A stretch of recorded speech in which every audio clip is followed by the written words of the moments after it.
the velvet rope. She's Yes. getting herself together over there. The icon in the flesh, Miss Sarah Fraser. I like to read stories and then give myself a pedicure. So I was just pumising the back of my feet.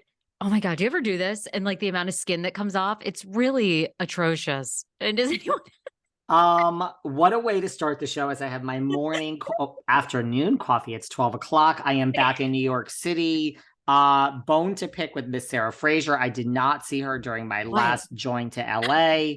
Oh, I know. I was really upset about that. Yes. It was Valentine's Day and my birthday. So I couldn't escape. Not Happy that birthday to Sarah. Thank you, my dear. Not that I should use those words. I love spending time with my husband and son, but they had plans for us, so I couldn't see you. I was very disappointed.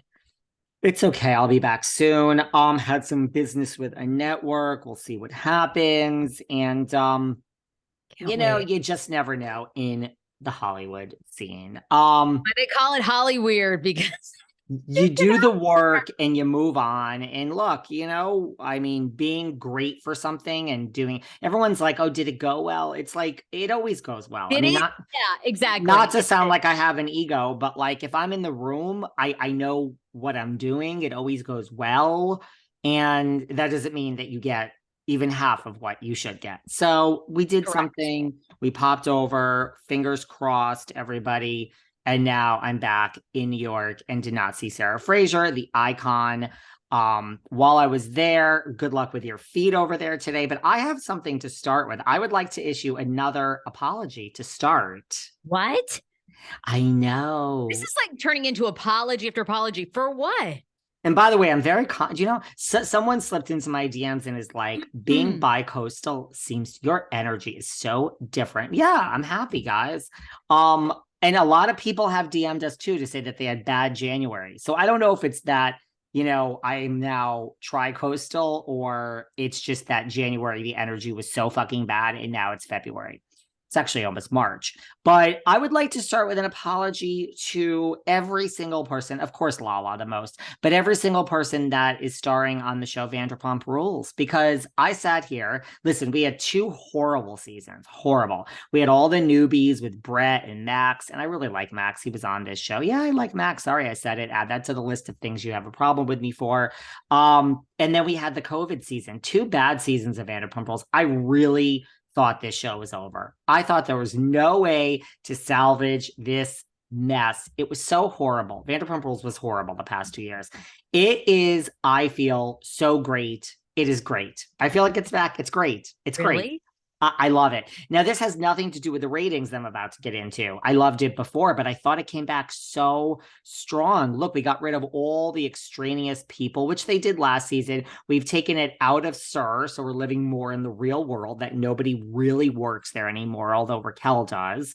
And Tom and Tom are opening a new bar, which you and I are going to go to Schwartz and Sandy's. It's near my new apartment when I get it settled on April 1st. Okay, yeah, I love the name. It's in Hollywood. They're there a lot of the time, so maybe we'll see them. We'll pop in. I mean, really, put this on your list. We have to go to Schwartz and Sandy's and we'll report on it. Lala is dealing with all the stuff going on with Randall in the real world. I mean, the walls are closing in on Randall. And just, Sheena's like, I don't know. It's so good. And now the ratings with playback and DVR, they're huge. Up like, I think 14% since last season. I can't believe this. 1.3. Nobody to me, although I guess I've just never been into Vanderpump Rules. I haven't. So, but I feel like, how is this show that I feel like is not getting that much chat or buzz getting bigger ratings than like RHOP, RHOA? I get Salt Lake. I mean, people really weren't into this past season of Salt Lake, but how? Those are huge numbers. How? You want to know how? Yeah. This is what I think. This is my belief. I believe that if you boil it down, sure, there is a difference between a Giselle and a Meredith Marks. There is a difference between, a Tamara Judge and a Kyle Richards.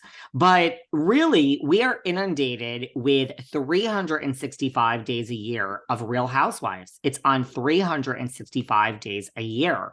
There's always a franchise going. There's normally 2 franchises going, and it's kind of the same fucking thing. Okay. No, I don't think that, Karen Huger is the same as Dorit Kemsley, but really, if we close our eyes, it's all the fucking same, right? Okay, so you think that Vanderpump Rules is a real, I guess, departure from It's this same different. formula show? Yeah, so people are kind of craving a little something different.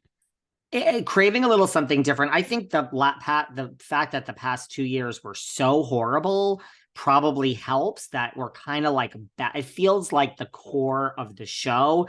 I mean, look, you have a lot going on. Like James really broke up with Raquel and really has this new girlfriend, Allie, and Raquel is still in the picture. And you have the Tom and Katie divorce, and then Tom kisses Raquel, which I don't think that is real. I think that was all staged. I have that on reliable sources.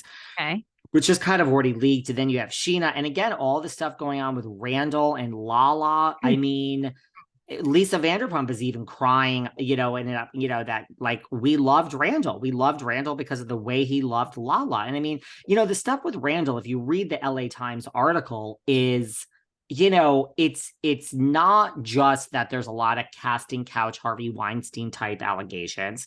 There's business allegations against him that he defrauded people and didn't pay, and Yeah.